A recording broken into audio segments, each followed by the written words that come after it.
And we're back. We are now with Jonathan Hare of WebShield Inc. Thank you for joining us. Thank you for having me. And you co-founded it. And maybe you teach us a little bit about this. Why is it so important? Well, WebShield, we're a software company, and we're basically eliminating the crisis of trust in the internet, which is how do you allow any person or organization contribute resources they have, their data, their algorithms, the right to use their brand, their contracts, their infrastructure, pool it with other people that they don't agree with, trust, even know, to create value-added things like personalized health networks that reduce the cost of healthcare by 30%, yet are more convenient and deliver better outcomes. Yeah, so right now there's this issue of trust, and it's because I have data that could be classified as vulnerable, and I want to not only anonymously give that data because then they can leverage it for better use and decrease costs and all these other great things, but also you're not even just anonymizing, you're making it look like gibberish. Absolutely. We call it the quantum privacy network. And really the underlying issue with the internet, in my opinion, is if you're talking about policy enforcement or security, it's organized around enterprises, their applications, they're encrypting it so they hold the keys to the data, right? It's not organized, it doesn't understand what a person is, there's no way to link a person to records about them or establish trust between them and other people. So what we've done is invented a whole new paradigm for the internet. It's called the quantum privacy network. That allows you to take any resource, whether it's data or algorithms or computing infrastructure or what have you, publish to the network, and we link it to what we call trust criteria and trust credentials. So trust criteria are, regulatory compliance. It has to be HIPAA compliant according to ENAC. It has to be cyber secure according to this organization. Payment and licensing terms. I'll give you my data, but I want personalized patient safety decision support back for those patients. Authorized recipients. Yeah, my doctors can see it in their staff, but only these views. Not everybody in the doctor I happen to be or in the hospital I happen to be visiting. We also publish trust criteria about what is this data or this resource? Where does it come from? Why do I trust it? How has it been transformed? This all gets combined, and we write it to what we call a proof of trust blockchain. So 50 years from now, you can figure this data came from this hospital with these credentials, with these criteria, and then you can basically combine that with other people's resources, right, without revealing it to anybody. Yep. The privacy network takes it and, as you said, transforms into obfuscated gibberish. So it's what the NSA calls flat data. It's got no meaningful structure. You can't learn anything from it. That's hashing? It's one form of it. It's the new thing with privacy algorithms are very, very different. That's the novelty. But you can do any computation, any policy enforcement without revealing any information to any organization or person. The trust criteria and trust credentials that you link to your resource are automatically inherited by anything derived by it. So if you take data from thousands of different sources and you run it through somebody's data models and you run it on somebody's computing platform and somebody runs somebody's clinical algorithms on it, those are all different resources. They all have their own trust criteria, and anything derived from that, like personalized decision support presented to this nurse for this patient, it inherits all those trust criteria, and it won't resolve it into a meaningful view that this nurse or anybody else can understand unless all the trust criteria of everything that's contributed are first satisfied. And that means people can pool their resources with people they don't even know or trust. They don't have to agree on policies. They don't have to like each other, and it creates this global network effect where everybody's the center of their own universe. Mm-hmm. They have their own, what we call privacy domain. Yeah. You're in charge, all the data about you, since you actually have a legal right to it. Yep. We enforce that right so data can be pulled for your benefit. You can get paid for it. Then maybe you can get universal basic income from your data. Absolutely. Or you just get much better healthcare outcomes without paying nearly as much money. Much more convenience, right? Yeah. Can make you smarter at work. You can get educated better. So it has all these benefits, but it's not like, well, geez, what's Facebook going to do with my data? They never had it. Mm-hmm. They can deliver value to you, but they don't have access to your data. But at the same time, it's like, well, what good is your data if it's not connected to anybody else's data? What you want to do is I want to learn about how to have better healthcare outcomes and a better life by analyzing my data combined with everybody else's data. Exactly, yeah. Right? Yeah. It's like, well, you can do that too, and nobody will see your data. Submitting it. So then let's give some examples. So you gave the health example. So I can give my biometric data and that's completely obfuscated. They can't see who I am, what it is at all until there's a proof of trust. Right. And then it shows that proof of trust enables it to how does that work? How does it show? So when you want to take a data from your, say, personal privacy domain, which is under your control, even you don't have the keys because you shouldn't trust yourself with your own keys because you're going to lose them. So nobody can see your data at all. It's like, oh, I want to contribute to this global patient safety network. This can analyze everybody's data against everybody else's, figure out what's going to work for me. So I'm not running experiments on myself with my doctor, right? It's like, well, how do the pieces of data actually go from the hospital visit into your we create what are called privacy pipes. So it takes the data and it runs it through a network that basically, it's fairly technical, but we crypto hash it, we tokenize it, we randomize it, and we partition it. The data is all scattered all over the place. Everything is, sort of opaque. It's either encrypted, it's tokenized, it's randomized, and it's scattered all over the place. So to the computer, it's like, I don't even know what this is or where it came from. But we have in there the description of the data, the trust credentials, which include the schema definition, the terminologies, the rules, all that information is there. So the network in these other privacy domains say, aha, I want to do this clinical research. So and I know what this algorithm is. That's another resource. We understand what its data model is, what its terminologies understands, and so on. So the network can map it into that format, feed it to it so it can do its computation, but it's running in a privacy domain that nobody's got the keys to, right? So you don't have to trust that company or that enterprise or that government agency with your data. They don't have control of it. Or even yourself. What you can do is like, aha, so now this network, this global clinical research network discovered a cure for cancer that I happen to be suffering from, and it figures out exactly which combination of therapies for somebody with my genome, with my treatment history, with my behavioral lifestyle issues, and everything else about me. Here's what you need to do. So we'll give messages to my doctor, what my doctor needs to do. It'll tell me what I need to know about changing behavior and so on. But that only shows up, say, on my cell phone. I can see what I need to know, but I don't need to know my whole genome. I don't need to see about my history of heroin abuse on my phone. It just gave me what I'm supposed to do to keep me healthy. Same thing with my doctor, right? Okay, now that's starting to make a little more sense to me.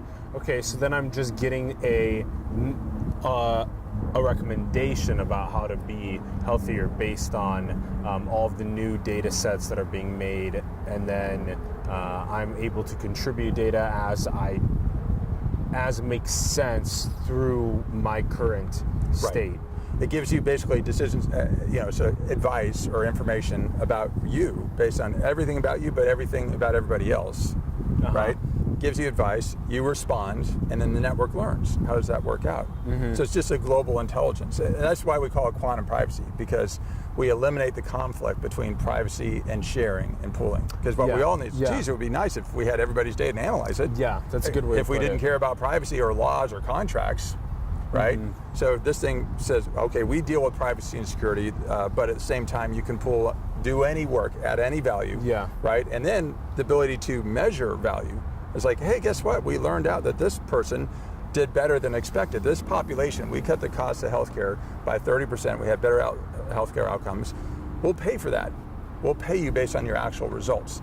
And every person is totally in control of their own data. They can have any doctor they want. You can have your cell phone tell you what you need to do. Why am I even talking to a doctor? Why am I in his office or her office? I'm just learning what I need to know how to live better as I'm living my life. This is another one of those things that brings me back to making me feel like I'm a 5-year-old, because I have no really solid understanding of it. I'm only baby stepping into it, and it's really important. It's really important. This is what a horizontal marketplace would look like for data, right? Rather than a vertically integrated one, and that would be great to combine all these datas, and without the feeling that people have when they give their data is, am I actually trusting this source to say that they are encrypting it in this special way that they don't see the data, they don't own the data, that they promise that, and that then the end location that it's going to also isn't going to know that it's actually mine, and that they're able to use it for their data sets and make relevant recommendations to me and other people like me. So that seems to be this like general gist, but that first step of just being able to trust. Right. I mean, what we're doing, that's a good insight. And, we have like big data in things like consumer entertainment because there's basically no privacy laws there. It's like, yeah, what the heck? I'll let Facebook have it. I'll let Google have it. Right. But when you do something like healthcare, which is highly sensitive, regulated data that everybody views as sort of proprietary, everything in these tiny little silos. And we have a completely dysfunctional system, and people are dying every day because of information mistakes, and there's no way to learn what cures what. It's a disaster. It's a disaster. So the privacy network says we bake in a level of privacy that's so beyond any law or regulations ever required. I mean, we're talking many orders of magnitude more robust. Like, we claim we'll make it more than a million times more secure when it's fully rolled out. And, you know, big statement. It's like, yeah, let's get it tested. Yeah. Let's get it certified. Yeah. Right? And it's like, gosh, since you can pool data without revealing to anybody, all those privacy issues are irrelevant because nobody can see my data, yet they can give me back personalized decision support. So to a consumer, it's really simple, right? It's like, I don't even have to understand where this data is. I get to make my own choices. I get better, you know, information, lower prices. I'm happy. I don't have to trust anybody with my data, right? Also, we're getting the network assessed and certified to verify that it's compliant with all these laws and regulations. Yeah, correct. Yeah, I right? mentioned that earlier. And not only that, turns out you as a consumer, you actually have a right to all your data. Of course. Yeah. But you can't prove that you have the right. So in fact, you can't get it. So once we get the network certified, and we're working with organizations that have enough data to basically, you know, get the network to critical mass so it knows where your data is, then you can assert your rights. Like, hey, I want my own personal health network. Get all the data, deliver me, and I can choose services I want that work better for me.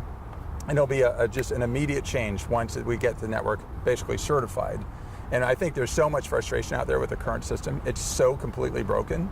You know, once you have something that actually works, there's nothing really to understand. You know, I don't know how my cell phone works, but I can use it. You know, I don't know how many people know how encryption works. Yeah.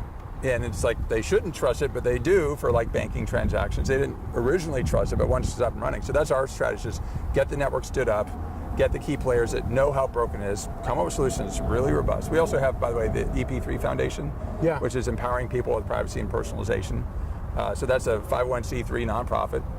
It's made up, we have like 100 fellows and trustees. It's open to everyone, and it's like, hey, do you believe in giving people deep personalization and control with absolute privacy? And that allows us to bring in all the different organizations. We're doing a whole bunch of launch initiatives around the hardest privacy problems we can find. Wow. You know, behavioral, that is mental awesome. health. You seem like, you totally seem like the real deal with this absolute privacy. Yeah. If you don't have that, you have nothing. Yeah. Like, why we do? I don't want everybody to have my data. Yeah, exactly. You know, or and it's not just privacy. It's like I invested in that data. Yeah. And you want me to give it to you and like socialize it? And then why would people invest if they don't get any value back? You're following the And by the way, it's not golden always rule. money. I'm not a big fan of selling data. It's like I don't want people buying or selling my data. Yeah. But it's like I'll let you have all data about me, and you can offer me services back. Yeah. I'll take better healthcare that's much cheaper. So you save me a lot more than you could ever afford to pay. Yeah. Save me thousands of dollars a year. Yeah. And you know, it's like that's a lot more than Facebook gets from their data. Totally. You know, by the way, we'll solve Facebook's problem as well. It's like, just give everybody their own personal privacy to me. What, do you want their data? Do you want the keys to their data? Do you want to understand what they're doing? Do you want to decide what hate speech is? But they will still be able to advertise then to you. It's because they know how you're behaving. It's just that they don't own it. Yeah, they don't. Rather, why do you need the keys to the data? Gibberish. Yeah. I think that's a burden. Control and access to other people. People won't trust you. It's like, what are you going to do with my data? Yeah. And by the way, Facebook right now is a beautiful company. All they have is an advertising revenue model. And that whole attention economy, getting kids and people addicted to their phones, that's not healthy. It's like, what if you use that vast, beautiful network and you can contribute to better healthcare outcomes and making people smarter at work and better educated? There's a lot more value there. We'll give them that revenue model. If you want to make more money from advertising too, because if you put consumers control their data, they have rights to data that you'd be tortured and killed for even talking about using for advertising. And it's like, you don't see my data, you give me better services, you find the right doctor for right services, you make my life convenient. There's plenty of money here. And that's a lesson the Googles and the Facebooks have taught the world is free is key to ubiquity. So if you can make something free, but what you're doing is like you're giving up your privacy in exchange for some convenience. Service, And it's like, what if you're not giving up privacy and it's so robust that even the most regulated, sensitive, proprietary data that would literally be illegal to, you can now get the benefit of, and you can pull with everybody else? That's value. That is value. Yeah. Awesome. This has been a very good first step for me and for some of the people that are watching into this domain of knowledge. Really, it's a really important one that's coming into play with general data privacy rights and what we've seen with Cambridge Analytica and Facebook, but also with all of these biometrics and how they're applicable for decreasing the cost of overall healthcare, having large data sets to actually run machine learning on to be able to make these predictive analytics. This is all super important, and just the time has come. Time has come, and there's just that feeling of like, I gotta trust when I'm checking the box that you are going to keep it 100% out of your hands and out of the hands of everybody else in a way that they know that it's mine, but in a way that they can still leverage it for beneficial purposes. That's one of the reasons why we created the EP3 Foundation, because I don't think it's appropriate for any commercial entity to have control of something like the internet. Yeah. Or my data. Yeah. So it's really organized around people, but also neutral nonprofits. Yes. That provide governance already. And then basically in our world, you decide who you trust. You don't need to agree with anybody, but it creates a market for trust where if you're not trustworthy, people just say, I don't trust them anymore, turn them off. Correct. They're dead. Yeah. Right? So it rewards trust. Trust enables sharing. Exactly. And pooling of resources, which is worth more money. Yeah. So everybody wins. Yeah. Right? I hear that. Yeah. Exactly. That's that good behavior incentivization. Right. Yeah. It eliminates sort of the tragedy of the commons. And there's so many issues that so around. And that's the reason why we focus on healthcare, by the way, because it's more than 10 years I started working on this particular thing. And it's like, to solve healthcare, it's the hardest possible problem. But unless we solve these fundamental issues, it will be completely broken, right? And also, it gives you the opportunity to solve these privacy issues, to get you access to extremely sensitive data that the consumer guys like Facebook, they don't know anything about that data. But once you solve this fundamental problem, it actually applies everywhere, right? Consumer entertainment, social networking, it applies everywhere. How's that security thing working out? Cybersecurity, do we have that cracked? Privacy issues, right? So we see it coming off in all these domains more or less at the same time. And the technicalities are tough, but I'm going to learn them over time, and hopefully we can communicate them to more people over time. This is a good beginner session, Jonathan. Yep. We really appreciate you joining us on the show. My pleasure. Yeah, thank you very much, and we'll see you guys more soon. Thank you. Take care. Appreciate it.